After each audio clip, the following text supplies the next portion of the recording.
ਸੋ ਆਖਰੀ ਪੜਾਅ ਦੇ ਵਿੱਚ ਮੈਂ ਤੁਹਾਡੇ ਤੋਂ ਜਾਣਨਾ ਚਾਹੁੰਦਾ ਸੀਗਾ ਕਿ ਚਾਈਨੀਜ਼ ਬੁਲਬੁਲਾ ਇੱਕ ਉਹਦੇ ਬੜਾ ਮਤਲਬ ਕਿ ਪ੍ਰਕਾਸ਼ 'ਚ ਆਇਆ ਹੁਣ ਨਵੇਂ ਬੜਾ ਪ੍ਰਚਾਰ ਹੋ ਰਿਹਾ ਉਹਦਾ ਜੀ। ਅਮਰੀਕੀ ਏਅਰ ਸਪੇਸ ਦੇ ਵਿੱਚ ਇਹ ਚਾਈਨੀਜ਼ ਬੁਲਬੁਲਾ ਕੀ ਕਰ ਰਿਹਾ ਸੀਗਾ ਜੀ? ਭੰਮ ਸਾਹਿਬ ਇਹ ਬੜਾ ਕੰਟਰੋਵਰਸੀ ਦਾ ਵਾਇਸ ਬਣਿਆ ਜਿਹੜਾ ਚਾਈਨੀਜ਼ ਗੁਬਾਰਾ ਅਮਰੀਕਨ ਏਅਰ ਸਪੇਸ ਦੇ ਵਿੱਚ ਇਹ ਮਿਲਿਆ ਹੈ ਤੇ ਅਮਰੀਕਾ ਨੇ ਇਸ ਨੂੰ ਸ਼ੂਟ ਡਾਊਨ ਵੀ ਕੀਤਾ ਹੈ। ਸੋ ਅਮਰੀਕਾ ਨੇ ਇਹ ਇਲਜ਼ਾਮ ਲਗਾਇਆ ਹੈ ਕਿ ਇਹ ਜਿਹੜਾ ਇਹ ਗੁਬਾਰਾ ਸੀ ਇਹ ਚਾਈਨੀਜ਼ ਸਪਾਈ ਬਲੂਨ ਸੀ। ਇਹ ਰੈਕੀ ਕਰ ਰਿਹਾ ਸੀ ਉੱਥੇ, ਇਹ ਜਾਸੂਸੀ ਕਰ ਰਿਹਾ ਸੀ ਗੁਬਾਰਾ, ਕਿਉਂਕਿ ਉੱਥੇ ਜਿਹੜੇ ਜਿਸ ਖਿੱਤੇ ਦੇ ਵਿੱਚ ਪਾਇਆ ਗਿਆ ਹੈ ਉੱਥੇ ਅਮਰੀਕਾ ਦੇ ਬੜੇ ਜਿਹੜੇ ਮਹੱਤਵਪੂਰਨ ਬੇਸਿਸ ਨੇ ਤੇ ਉੱਥੇ ਜਿਹੜੇ ਨਿਊਕਲੀਅਰ ਉਹਨਾਂ ਦੇ ਐਸੈਟਸ ਨੇ ਉਹ ਵੀ ਉਸ ਖਿੱਤੇ ਦੇ ਵਿੱਚ ਮੌਜੂਦ ਨੇ। ਤੇ ਦੂਸਰੇ ਪਾਸੇ ਜਿਹੜੀ ਚਾਈਨੀਜ਼ ਧਿਰ ਹੈ ਉਹ ਕਹਿ ਰਹੀ ਹੈ ਕਿ ਇਹ ਇੱਕ ਸਿਵਿਲੀਅਨ ਵੈਦਰ ਬਲੂਨ ਸੀਗਾ। ਇਹ ਜਿਹੜਾ ਮੌਸਮੀ ਜਿਹੜਾ ਜਾਣਕਾਰੀ ਹਾਸਲ ਕਰਨ ਦੇ ਵਾਸਤੇ ਉਹ ਇਹ ਭੇਜਿਆ ਗਿਆ ਸੀ। ਅਸੀਂ ਤਾਂ ਐਵੇਂ ਬੁਲਬੁਲੀ ਖੇਡਦੇ ਸੀਗੇ। ਉਹ ਭੰਮ ਸਾਹਿਬ ਇਹ ਹੁਣ ਦੇਖੋ ਇਹ ਜਿਹੜਾ ਬੁਲਬੁਲਾ ਸੀ ਹੁਣ ਇਹ ਜਿਹੜੇ ਮੌਸਮ ਦੀ ਜਾਣਕਾਰੀ ਲੈ ਰਿਹਾ ਸੀ ਕਿ ਸਿਆਸੀ ਮੌਸਮ ਦੀ ਜਾਣਕਾਰੀ ਲੈ ਰਿਹਾ ਸੀ, ਕੀ ਕਰ ਰਿਹਾ ਸੀ, ਇਹ ਹੁਣ ਖੁੱਲ੍ਹ ਕੇ ਅੱਗੇ ਇਹ ਸਾਹਮਣੇ ਆਊਗੀ ਗੱਲ। ਤੇ ਪਰ ਹਾਲ ਦੀ ਘੜੀ ਇਸ ਨੂੰ ਜਿਹੜਾ ਹੈ ਸਪਾਈ ਬਲੂਨ ਹੀ ਸਮਝਿਆ ਜਾ ਰਿਹਾ ਹੈ। ਸੋ ਇਸ ਦੇ ਵਿੱਚ ਭੰਮ ਸਾਹਿਬ ਜਿਹੜੀ ਟੈਨਸ਼ਨਸ ਹੈ ਜਿਹੜੀਆਂ ਉਹ ਹੋਰ ਚਾਈਨਾ ਤੇ ਅਮਰੀਕਾ ਦੇ ਵਿੱਚ ਉਹ ਹੋਰ ਵੱਧ ਗਈਆਂ ਨੇ ਤੇ ਜਿਹੜਾ ਇੱਕ ਅਮਰੀਕਨ ਅਫੀਸ਼ੀਅਲਸ ਨੇ ਜਿਹੜਾ ਵਿਜ਼ਿਟ ਕਰਨਾ ਸੀ ਚਾਈਨਾ ਦਾ ਉਹ ਇਸ ਘਟਨਾ ਦੇ ਮੱਦੇਨਜ਼ਰ ਉਹ ਰੱਦ ਕਰ ਦਿੱਤਾ ਗਿਆ ਹੈ। ਤੇ ਭੰਮ ਸਾਹਿਬ ਇਹ ਜਿਹੜੀ ਇਹ ਘਟਨਾ ਹੈ ਇਹ ਕੋਈ ਸਿੰਗਲ ਘਟਨਾ ਨਹੀਂ, ਕਿਉਂਕਿ ਇਸ ਨੂੰ ਜਿਹੜਾ US ਤੇ ਚਾਈਨਾ ਦੀ ਜਿਹੜੀ ਚੱਲ ਰਹੀ ਟਸਲ ਹੈ ਉਸ ਦੇ ਸੰਦਰਭ ਦੇ ਵਿੱਚ ਦੇਖਿਆ ਜਾਣਾ ਚਾਹੀਦਾ ਹੈ। ਕਿਉਂਕਿ ਹੁਣ ਦੇਖੋ ਕੁਝ ਦਿਨ ਪਹਿਲਾਂ ਹੀ ਇੱਕ 4 ਸਟਾਰ ਜਿਹੜੇ ਅਮਰੀਕਨ ਜਨਰਲ ਹੈ ਉਹਨਾਂ ਨੇ ਇਹ ਬਿਆਨ ਦਿੱਤਾ ਸੀ, ਬੜਾ ਹੀ ਸਨਸਨੀਖੇਜ਼ ਬਿਆਨ ਤੇ ਬੜਾ ਹੀ ਗੰਭੀਰ ਇੱਕ ਚਿੰਤਾ ਦਾ ਵਿਸ਼ਾ ਜਿਹੜਾ ਪ੍ਰਗਟ ਕਰਨ ਵਾਲਾ। ਉਹਨਾਂ ਨੇ ਕਿਹਾ ਸੀ ਕਿ 2025 ਤੱਕ ਚਾਈਨਾ ਤੇ ਅਮਰੀਕਾ ਦੇ ਵਿੱਚ ਵਾਰ ਹੋ ਸਕਦੀ ਹੈ। ਯੁੱਧ ਦੀ ਭਵਿੱਖਬਾਣੀ ਕੀਤੀ ਸੀ ਜੀ, ਕਿਉਂਕਿ ਉਹਨਾਂ ਦਾ ਕਹਿਣਾ ਹੈ ਕਿ ਜਦ ਕੋਈ ਉੱਭਰਦੀ ਹੋਈ ਤਾਕਤ ਜੀਓ ਪੋਲਿਟਿਕਸ ਦੇ ਵਿੱਚ ਇੱਕ ਸਥਾਪਿਤ ਤਾਕਤ ਦੇ ਸਾਹਮਣੇ ਖੜੀ ਹੁੰਦੀ ਹੈ ਉਹ ਜ਼ਿਆਦਾਤਰ ਉਹ ਜੰਗ ਦੀ ਸ਼ਕਲ ਜਿਹੜੀ ਹੈ ਤਿਆਰ ਕਰ ਲੈਂਦੀ ਹੈ। ਸੋ ਭੰਮ ਸਾਹਿਬ ਇਹ ਪਹਿਲੀ ਵਾਰ ਨਹੀਂ ਕਿ ਚਾਈਨਾ ਦੇ ਉੱਤੇ ਜਿਹੜਾ ਸਰਵੇਲਾਂਸ ਦਾ ਜਾਸੂਸੀ ਦਾ ਜਿਹੜਾ ਇਲਜ਼ਾਮ ਹੈ ਉਹ ਵੈਸਟ ਦੇ ਵੱਲੋਂ ਲਗਾਇਆ ਜਾ ਰਿਹਾ ਹੈ। ਇਸ ਤੋਂ ਪਹਿਲਾਂ ਜਿਹੜੇ ਚਾਈਨੀਜ਼ ਕੁਝ ਐਪਸ ਨੇ ਐਪਲੀਕੇਸ਼ਨਸ ਨੇ ਜਾਂ ਜਿਹੜਾ ਚਾਈਨੀਜ਼ ਮੋਬਾਈਲ ਹੈ ਉਹਨਾਂ ਦੇ ਪ੍ਰਤੀ ਵੀ ਜਿਹੜੇ ਗੰਭੀਰ ਸਵਾਲ ਹੈ ਉਹ ਉੱਠਦੇ ਰਹੇ ਹੈ ਤੇ ਵੱਖ-ਵੱਖ ਸਮੇਂ ਦੇ ਉੱਤੇ ਜਿਹੜੇ ਵੈਸਟਰਨ ਮੁਲਕਾਂ ਨੇ ਇਹ ਸ਼ੰਕਾ ਜ਼ਾਹਿਰ ਕੀਤੀ ਹੈ ਕਿ ਚਾਈਨਾ ਆਪਣੀਆਂ ਚਾਈਨੀਜ਼ ਐਪ ਦੇ ਰਾਹੀਂ ਜਿਵੇਂ ਕਿ ਟਿਕਟੌਕ ਇਸ ਦੇ ਰਾਹੀਂ ਜਿਹੜਾ ਯੂਜ਼ਰ ਡੇਟਾ ਹੈ ਸਾਰੇ ਇੱਥੇ ਦੇ ਲੋਕਾਂ ਦਾ ਉਸ ਦੀ ਦੁਰਵਰਤੋਂ ਕਰ ਰਿਹਾ ਹੈ, ਉਸ ਦੀ ਚੋਰੀ ਕਰ ਰਿਹਾ ਹੈ ਤੇ ਜਾਸੂਸੀ ਕਰ ਰਿਹਾ ਹੈ।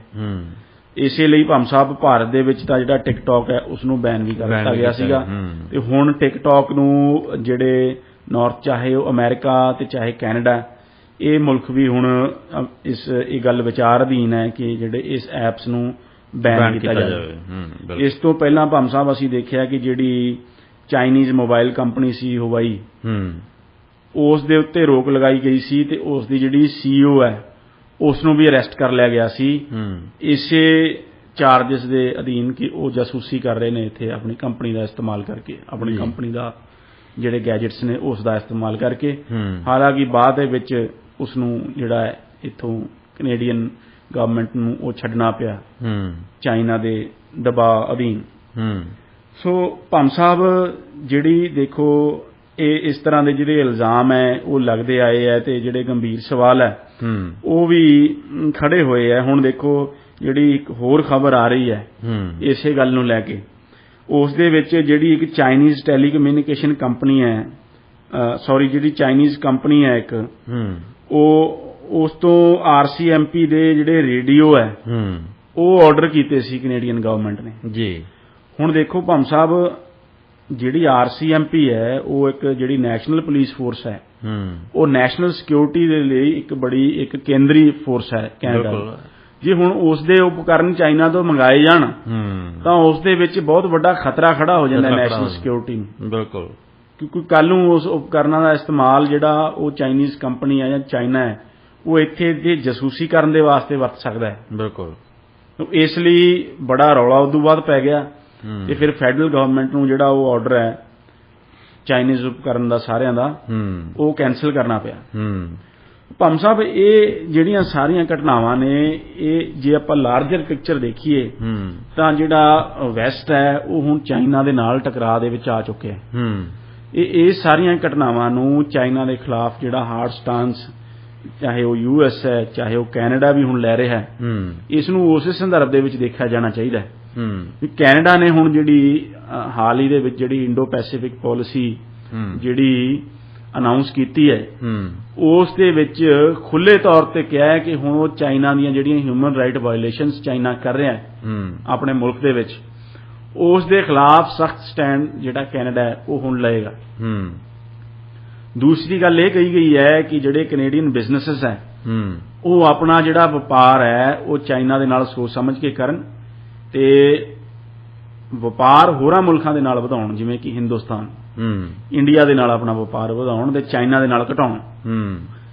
ਇਸ ਲਈ ਭਾਮ ਸਾਹਿਬ ਹੁਣ ਦੇਖੋ ਹਾਲ ਹੀ ਦੇ ਵਿੱਚ ਜਿਹੜਾ ਆਪਣੇ ਬਿੱਲ ਵੀ ਪਾਸ ਕੀਤਾ ਗਿਆ ਹੈ ਪਾਰਲੀਮੈਂਟ ਦੇ ਵਿੱਚ, ਜਿਸ ਦੇ ਵਿੱਚ ਜਿਹੜੇ 10,000 ਜਿਹੜੇ ਉਈਗੁਰ ਮੁਸਲਿਮਸ ਹੈ ਉਹਨਾਂ ਨੂੰ ਕੈਨੇਡਾ ਰੈਫਿਊਜੀਜ਼ ਦੇ ਤੌਰ ਤੇ ਇੱਥੇ ਕੈਨੇਡਾ ਦੇ ਵਿੱਚ ਅਸੈਪਟ ਕਰੇਗਾ। ਕਿਉਂਕਿ ਉਈਗੁਰ ਮੁਸਲਿਮ ਦੇ ਵਿੱਚ ਜ਼ਿਨਜੀਆਂਗ ਜਿਹੜਾ ਸੂਬਾ ਹੈ ਚਾਈਨਾ ਦਾ, ਉਸ ਦੇ ਵਿੱਚ ਜਿਹੜੇ ਉਈਗੁਰ ਮੁਸਲਿਮਸ ਹੈ ਉਹਨਾਂ ਦੇ ਉੱਤੇ ਜਿਹੜੀ ਅਣਮਨੁੱਖੀ ਤਸ਼ੱਦਦ ਚਾਈਨਾ ਦੇ ਵੱਲੋਂ ਕੀਤੀ ਜਾ ਰਹੀ ਹੈ, ਵਰਸਟ ਕਾਈਂਡ ਆਫ ਜਿਹੜਾ ਇੱਕ ਐਥਨਿਕ ਕਲੀਨਜ਼ਿੰਗ ਕੀਤੀ ਜਾ ਰਹੀ ਹੈ, ਉਹਨਾਂ ਦਾ ਉੱਥੋਂ ਸਫਾਇਆ ਕੀਤਾ ਜਾ ਰਿਹਾ ਹੈ, ਉਹਨਾਂ ਨੂੰ ਆਪਣੀ ਜਿਹੜੇ ਧਰਮ ਹੈ ਇਸਲਾਮ ਹੈ ਉਸ ਨੂੰ ਪ੍ਰੈਕਟਿਸ ਕਰਨ ਦੀ ਇਜਾਜ਼ਤ ਨਹੀਂ ਦਿੱਤੀ ਜਾ ਰਹੀ। ਇਸ ਲਈ ਇਹ ਕੈਨੇਡਾ ਦਾ ਇੱਕ ਜ਼ਿੰਮੇਵਾਰੀ ਵੀ ਬਣਦੀ ਸੀ ਹਿਊਮਨ ਰਾਈਟਸ ਦਾ ਚੈਂਪੀਅਨ ਹੋਣ ਦੇ ਨਾਤੇ, ਤੇ ਉਹ ਜ਼ਿੰਮੇਵਾਰੀ ਕੈਨੇਡਾ ਨੇ ਪੂਰੀ ਵੀ ਕੀਤੀ ਹੈ ਹੁਣ ਉਈਗੁਰ ਮੁਸਲਿਮਸ ਨੂੰ ਉੱਥੇ ਅਸੈਪਟ ਕਰਕੇ। ਪਹਿਲਾਂ ਭਾਮ ਸਾਹਿਬ 2021 ਦੇ ਵਿੱਚ ਜਿਹੜਾ ਬਿੱਲ ਪਾਸ ਕੀਤਾ ਗਿਆ ਸੀ ਉਸ ਦੇ ਵਿੱਚ ਜਿਹੜਾ ਉਈਗੁਰ ਮੁਸਲਿਮਸ ਦਾ ਜਿਹੜਾ ਕਤਲੇਆਮ ਹੈ ਉਹ ਉਸ ਨੂੰ ਇੱਕ ਜੈਨੋਸਾਈਡ ਦੇ ਰੂਪ ਦੇ ਵਿੱਚ ਜਿਹੜਾ ਹੈ ਉਹ ਅਸੈਪਟ ਕੈਨੇਡਾ ਨੇ ਕੀਤਾ ਸੀ। ਸੋ ਇਸ ਲਈ ਜਿਹੜੇ ਸਾਰੇ ਹੁਣ ਵੈਸਟਰਨ ਮੁਲਕ ਹੈ ਭਾਮ ਸਾਹਿਬ ਉਹ ਚਾਈਨਾ ਦੇ ਖਿਲਾਫ ਬੜਾ ਕੜਾ ਰੁਖ ਅਪਣਾ ਰਹੇ ਹੈ। ਹੁਣ ਦੇਖੋ ਹਿੰਦੁਸਤਾਨ ਨੇ ਤਾਂ ਭਾਮ ਸਾਹਿਬ ਪਹਿਲਾਂ ਹੀ 1959 ਦੇ ਵਿੱਚ ਹੀ ਦੇਖੋ ਜਿਹੜੇ ਤਿੱਬਤਨ ਰਿਫਿਊਜੀਜ਼ ਹੈ ਉਹਨਾਂ ਨੂੰ ਅਸੈਪਟ ਕਰ ਲਿਆ ਸੀ, ਕਿਉਂਕਿ ਤਿੱਬਤ ਦੇ ਉੱਤੇ ਵੀ ਨਜਾਇਜ਼ ਤੌਰ ਤੇ ਚਾਈਨਾ ਨੇ ਕਬਜ਼ਾ ਕਰ ਲਿਆ ਸੀ ਤੇ ਜਿਹੜੇ ਬੁੱਧਿਸਟ ਫਿਰ ਤਿੱਬਤ ਦੇ ਸੀਗੇ ਦਲਾਈ ਲਾਮਾ ਦੀ ਲੀਡਰਸ਼ਿਪ ਦੇ ਵਿੱਚ ਉਹ 1959 ਦੇ ਵਿੱਚ ਹਿੰਦੁਸਤਾਨ ਆ ਗਏ ਸੀ। ਫਿਰ ਉਹਨਾਂ ਨੂੰ ਹਿੰਦੁਸਤਾਨ ਨੇ ਹਿਮਾਚਲ ਪ੍ਰਦੇਸ਼ ਦਾ ਜਿਹੜਾ ਸ਼ਹਿਰ ਹੈ ਧਰਮਸ਼ਾਲਾ ਉਸ ਦੇ ਵਿੱਚ ਸ਼ਰਨ ਦਿੱਤੀ ਹੈ, ਜਿੱਥੇ ਅੱਜ ਵੀ ਹਿਜ਼ ਹੋਲੀਨੈਸ ਦਲਾਈ ਲਾਮਾ ਉੱਥੇ ਰਹਿੰਦੇ ਹੈ ਤੇ ਜਿਹੜਾ ਸ਼ਾਂਤੀ ਦਾ ਵਿਸ਼ਵ ਸ਼ਾਂਤੀ ਦਾ ਜਿਹੜਾ ਪ੍ਰਚਾਰ ਹੈ ਉਹ ਉੱਥੋਂ ਕਰਦੇ ਹੈ। ਹਾਲਾਂਕਿ ਇਹਨਾਂ ਗੱਲਾਂ ਕਰਕੇ ਹਿੰਦੁਸਤਾਨ ਨੂੰ ਵੱਡੀ ਕੀਮਤ ਚੁਕਾਉਣੀ ਪਈ। ਉਸ ਸਮੇਂ 1962 ਦੀ ਜਿਹੜੀ ਵਾਰ ਹੋਈ ਉਸ ਦੇ ਵਿੱਚ ਜਿਹੜਾ ਇੱਕ ਵੱਡਾ ਨੁਕਸਾਨ ਹਿੰਦੁਸਤਾਨ ਨੂੰ ਇਸ ਦਾ ਝੱਲਣਾ ਪਿਆ, ਪਰ ਫਿਰ ਵੀ ਭਾਮ ਸਾਹਿਬ ਅੱਜ ਇਹ ਸਾਰੀ ਦੁਨੀਆ ਇਹ ਗੱਲ ਅੱਜ ਸਮਝ ਚੁੱਕੀ ਹੈ ਕਿ ਜਿਹੜਾ ਚਾਈਨਾ ਹੈ ਉਸ ਦੇ ਨਾਲ ਕਿਸ ਤਰ੍ਹਾਂ ਨਜਿੱਠਿਆ ਜਾਣਾ ਚਾਹੀਦਾ ਹੈ। ਚਾਹੇ ਉਹ ਹਾਂਗਕਾਂਗ ਦੇ ਵਿੱਚ ਡੈਮੋਕ੍ਰੇਸੀ ਦਾ ਜਿਹੜਾ ਕਾਣ ਹੈ ਉਹ ਚਾਈਨਾ ਕਰ ਰਿਹਾ ਹੈ, ਜਿਹੜੇ ਹਾਂਗਕਾਂਗਰਸ ਹੈ ਉਹ ਵੱਡੇ ਪੱਧਰ ਦੇ ਉੱਤੇ ਚਾਈਨਾ ਦਾ ਉੱਥੇ ਵਿਰੋਧ ਕਰ ਰਹੇ ਹੈ, ਚਾਹੇ ਉਹ ਤਾਇਵਾਨ ਹੈ, ਤਾਇਵਾਨ ਨੂੰ ਵੀ ਖਤਰਾ ਖੜਾ ਹੈ, ਤੇ ਚਾਹੇ ਉਹ ਬਾਕੀ ਜਿਹੜੇ ਗਵਾਂਢੀ ਮੁਲਕ ਹੈ ਸਾਰੇ ਉਹ ਉਹਨਾਂ ਦੇ ਨਾਲ ਵੀ ਜਿਹੜਾ ਚਾਈਨਾ ਬਾਰਡਰ ਡਿਸਪਿਊਟ ਕਰ ਰਿਹਾ ਹੈ, ਚਾਹੇ ਉਹ ਇੰਡੀਆ ਹੋਵੇ ਚਾਹੇ ਉਹ ਫਿਲੀਪੀਨਸ ਹੋਵੇ ਚਾਹੇ ਉਹ ਜਾਪਾਨ ਹੋਵੇ ਚਾਹੇ ਉਹ ਹੋਰ ਜਿਹੜੇ ਇੰਡੋ ਚਾਈਨਾ ਦੇ ਜਿਹੜੇ ਮੁਲਕ ਨੇ ਖਾੜੀ ਦੇ ਉਹ ਹੁਣ ਉਹ ਸਾਰੇ ਹੀ ਚਾਈਨਾ ਦੇ ਇਸ ਵਤੀਰੇ ਨੂੰ ਲੈ ਕੇ ਬੜੇ ਹੀ ਚਿੰਤਤ ਨੇ। ਚਾਹੇ ਉਹ ਸਾਊਥ ਚਾਈਨਾ ਸੀ ਦੇ ਵਿੱਚ ਆਪਣਾ ਜਿਹੜਾ ਕਲੇਮ ਕਰਨਾ ਹੋਵੇ ਹਾਈ ਸੀਜ਼ ਦੇ ਉੱਪਰ, ਹੁਣ ਭਾਮ ਸਾਹਿਬ ਇੰਟਰਨੈਸ਼ਨਲ ਲਾਅ ਇਹ ਕਹਿੰਦਾ ਹੈ ਕਿ 12 ਨੌਟੀਕਲ ਮਾਈਲਸ ਤੁਹਾਡੀ ਕੋਸਟ ਤੋਂ ਪਾਰ ਜਿਹੜਾ ਸਮੁੰਦਰ ਹੈ ਉਹ ਹਾਈ ਸੀ ਹੈ, ਉੱਥੇ ਸਾਰੇ ਮੁਲਕਾਂ ਨੂੰ ਨੈਵੀਗੇਟ ਕਰਨ ਦੀ ਆਜ਼ਾਦੀ ਹੈ। ਇਹ ਬੜੀ ਇੱਕ ਸੈਂਟਰਲ ਚੀਜ਼ ਹੈ, ਚਾਹੇ ਉਹ ਦੁਨੀਆ ਦਾ ਟ੍ਰੇਡ ਜਿਹੜਾ 80% ਟ੍ਰੇਡ ਹੈ ਉਹ ਸਮੁੰਦਰ ਦੇ ਰਾਹੀਂ ਹੁੰਦਾ ਹੈ। ਸੋ ਚਾਈਨਾ ਜਿਹੜਾ ਹੈ ਉਹ ਇੰਟਰਨੈਸ਼ਨਲ ਇਸ ਰਜੀਮ ਨੂੰ ਮੰਨਣ ਨੂੰ ਨਹੀਂ ਤਿਆਰ। ਉਹ ਜਿਹੜੇ ਆਪਣੇ ਨਕਲੀ ਟਾਪੂ ਬਣਾ ਕੇ ਸਾਊਥ ਚਾਈਨਾ ਸੀ ਦੇ ਵਿੱਚ ਹਾਈ ਸੀ ਦੇ ਉੱਤੇ, ਸਾਰੇ ਹੀ ਸਾਊਥ ਚਾਈਨਾ ਸੀ ਦੇ ਉੱਤੇ ਆਪਣੀ ਸੋਵਰੈਂਟੀ ਦਾ ਜਿਹੜਾ ਦਾਅਵਾ ਕਰਦਾ ਹੈ, ਜੋ ਕਿ ਨਾਜਾਇਜ਼ ਹੈ, ਤੇ ਜਿਹੜਾ freedom of navigation at high seas ਹੈ ਉਸ ਪ੍ਰਿੰਸੀਪਲ ਦੀ, ਇੰਟਰਨੈਸ਼ਨਲ ਲਾਅ ਦੀ ਵੀ ਉਹ ਉਲੰਘਣਾ ਹੈ। ਸੋ ਇਸ ਤਰ੍ਹਾਂ ਦਾ ਜਿਹੜਾ ਅਗਰੈਸਿਵ ਐਟੀਟਿਊਡ ਹੈ ਭੰਮ ਸਾਹਿਬ ਚਾਈਨਾ ਦਾ, ਉਹ ਇਕਨੋਮਿਕ ਗਰੋਥ ਦੇ ਨਾਲ ਉਸਨੇ ਸਾਰੀ ਦੁਨੀਆ ਨੂੰ ਇੱਕ ਚਿੰਤਾ ਦੇ ਵਿੱਚ ਪਾਇਆ ਹੋਇਆ ਹੈ। ਤੋ ਜਿਸ ਚਿੰਤਾ ਤੋਂ ਜਿਹੜੇ ਵੈਸਟਰਨ ਮੁਲਕ ਹੈ ਉਹ ਵੀ ਹੁਣ ਜਾਣੂ ਹੈ। ਜੇ ਅਸੀਂ ਹੁਣ ਗੱਲ ਕੈਨੇਡਾ ਦੀ ਕਰੀਏ ਤਾਂ ਕੈਨੇਡਾ ਦੇ ਵਿੱਚ ਹੀ ਦੇਖੋ, ਵੱਡੇ ਪੱਧਰ ਦੇ ਉੱਤੇ ਕੈਨੇਡਾ ਦੇ ਜਿਹੜੇ ਇੰਟਰਨਲ ਅਫੇਅਰਸ ਹੈ ਉਹਨਾਂ ਦੇ ਵਿੱਚ ਜਿਹੜਾ ਚਾਈਨੀਜ਼ ਇੰਟਰਫੇਰੈਂਸ ਦੀ ਗੱਲ ਆ ਰਹੀ ਹੈ ਜੀ। ਪਿੱਛੇ ਅਸੀਂ ਖਬਰਾਂ ਪੜ੍ਹੀਆਂ ਜਿਹੜੀਆਂ RCMP ਦੇ ਵੇਰਵੇ ਤੋਂ ਜਿਹੜੀਆਂ ਆਈਆਂ ਕਿ ਜਿਹੜਾ ਚਾਈਨਾ ਹੈ ਉਸਨੇ ਆਪਣੇ ਇੱਥੇ ਆਪਣੇ ਡਿਪਲੋਮੈਟਸ ਦੇ ਰਾਹੀਂ ਜਿਹੜੀ ਕੈਨੇਡੀਅਨ ਇਲੈਕਸ਼ਨ ਹੈ ਉਸ ਦੇ ਵਿੱਚ ਆਪਣੇ ਪੱਖ ਦੇ ਕੈਂਡੀਡੇਟਸ ਨੂੰ ਫੰਡਿੰਗ ਕੀਤੀ। ਬਿਲਕੁਲ। ਤੇ ਜਿਹੜਾ ਕੈਨੇਡੀਅਨ ਇਲੈਕਸ਼ਨ ਦਾ ਜਿਹੜਾ ਆਊਟਕਮ ਹੈ ਉਸ ਨੂੰ ਪ੍ਰਭਾਵਿਤ ਕਰਨ ਦੀ ਕੋਸ਼ਿਸ਼ ਕੀਤੀ, ਜਿਹੜੀ ਕਿ ਮੈਂ ਸਮਝਦਾ ਕੈਨੇਡਾ ਦੀ ਸੋਵਰੈਂਟੀ ਦੇ ਉੱਤੇ ਹਮਲਾ ਹੈ। ਬਿਲਕੁਲ। ਕਿਉਂਕਿ ਕੋਈ ਬਾਹਰੀ ਤਾਕਤ ਤੁਹਾਡੀ ਇਲੈਕਸ਼ਨ ਦੇ ਵਿੱਚ ਇਸ ਤਰ੍ਹਾਂ ਦਖਲਅੰਦਾਜ਼ੀ ਕਰ ਰਹੀ ਹੈ, ਫੰਡਿੰਗ ਕਰ ਰਹੀ ਹੈ, ਤੇ ਤੁਹਾਡੇ ਜਿਹੜਾ ਉਹ ਨੈਸ਼ਨਲ ਇੰਟਰਸਟ ਹੈ ਜਿਹੜਾ ਭੰਮ ਸਾਹਿਬ ਜਿਹੜੀ ਉਸ ਨੂੰ ਖਤਰਾ ਖੜਾ ਹੋ ਜਾਂਦਾ। ਬਿਲਕੁਲ।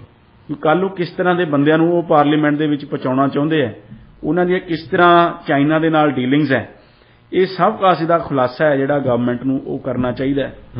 ਦੂਸਰੀ ਗੱਲ ਭੰਮ ਸਾਹਿਬ ਜਿਹੜੇ ਚਾਈਨੀਜ਼ ਪੁਲਿਸ ਸਟੇਸ਼ਨਸ ਹੈ ਉਹਨਾਂ ਦਾ ਮਸਲਾ ਬੜਾ ਉੱਭਰ ਕੇ ਆਇਆ ਕਿ ਚਾਈਨਾ ਇੱਥੇ ਆਪਣੇ ਗੁਪਤ ਤੌਰ ਤੇ ਕੈਨੇਡਾ ਦੇ ਵਿੱਚ ਪੁਲਿਸ ਸਟੇਸ਼ਨਸ ਜਿਹੜੇ ਹੈ ਉਹ ਸਥਾਪਿਤ ਕਰ ਚੁੱਕਿਆ ਹੈ, ਜਿਸ ਦਾ ਮੰਤਵ ਜਿਹੜੀ ਸਾਡੀ ਉਰੇ ਕੈਨੇਡੀਅਨ ਚਾਈਨੀਜ਼ ਕਮਿਊਨਿਟੀ ਹੈ ਉਸ ਨੂੰ ਡਰਾਉਣਾ, ਧਮਕਾਉਣਾ, ਤੇ ਜੇ ਕੋਈ ਚਾਈਨਾ ਦਾ ਕ੍ਰਿਟਿਸਿਜ਼ਮ ਕਰਦਾ ਉਸ ਨੂੰ ਚੁੱਪ ਕਰਾਉਣਾ ਜੀ, ਇਹ ਉਹਨਾਂ ਦਾ ਟੀਚਾ ਹੈ। ਤੇ ਇਸ ਤਰ੍ਹਾਂ ਦਾ ਕੰਮ ਉਹ ਵਿਦੇਸ਼ੀ ਧਰਤੀ ਦੇ ਉੱਤੇ ਵੀ ਕਰ ਰਹੇ ਹੈ। ਸੋ ਮੈਂ ਸਮਝਦਾ ਹਾਂ ਭੰਮ ਸਾਹਿਬ ਜਿਹੜੀਆਂ ਸਾਰੀਆਂ ਡੈਮੋਕ੍ਰੇਸੀਜ਼ ਹੈ ਦੁਨੀਆ ਦੀਆਂ, ਉਹਨਾਂ ਨੂੰ ਇਕੱਠੇ ਹੋ ਕੇ ਜਿਹੜਾ ਇਹ ਚੈਲੰਜ ਹੈ ਚਾਈਨਾ ਦੇ ਵੱਲੋਂ ਪੋਜ਼ ਕੀਤਾ ਜਾ ਰਿਹਾ ਹੈ ਉਸ ਦਾ ਸਾਹਮਣਾ ਕਰਨਾ ਚਾਹੀਦਾ ਹੈ। ਤੇ ਟਕਰਾਅ ਦੇ ਵਿੱਚ ਦੇਖੋ ਇਹ ਆਪਾਂ ਆ ਰਹੇ ਹਾਂ, ਸਭ ਤੋਂ ਵਧੀਆ ਗੱਲ ਤਾਂ ਇਹ ਹੈ ਕਿ ਜਿਹੜੇ ਸਾਰੇ ਮਸਲੇ ਹੈ ਡਿਪਲੋਮੈਸੀ ਦੇ ਰਾਹੀਂ ਇਹਨਾਂ ਦਾ ਜਿਹੜਾ ਉਹ ਹੱਲ ਕੀਤਾ ਜਾਵੇ, ਤੇ ਚਾਈਨਾ ਨੂੰ ਜਿਹੜਾ ਇੰਟਰਨੈਸ਼ਨਲ ਲਾਅ ਹੈ ਤੇ ਇੰਟਰਨੈਸ਼ਨਲ ਟ੍ਰੀਟੀਜ਼ ਹੈ ਉਸ ਦਾ ਪਾਬੰਦ ਹੋਣ ਲਈ ਡਿਪਲੋਮੈਸੀ ਦੇ ਰਾਹੀਂ ਮਜਬੂਰ ਕੀਤਾ ਜਾਵੇ ਜੀ। ਸੋ ਗਿੱਲ ਸਾਹਿਬ ਬਹੁਤ ਬਹੁਤ ਸ਼ੁਕਰੀਆ। ਪ੍ਰੋਗਰਾਮ ਦੀ ਸਮਾਪਤੀ ਦਾ ਕਰੀਬ ਸਮਾਂ ਹੋ ਚੱਲਿਆ ਜੀ, ਸੋ ਤੁਹਾਡਾ ਬਹੁਤ ਬਹੁਤ ਧੰਨਵਾਦ ਜੀ। ਜੀ ਸ਼ੁਕਰੀਆ ਜੀ।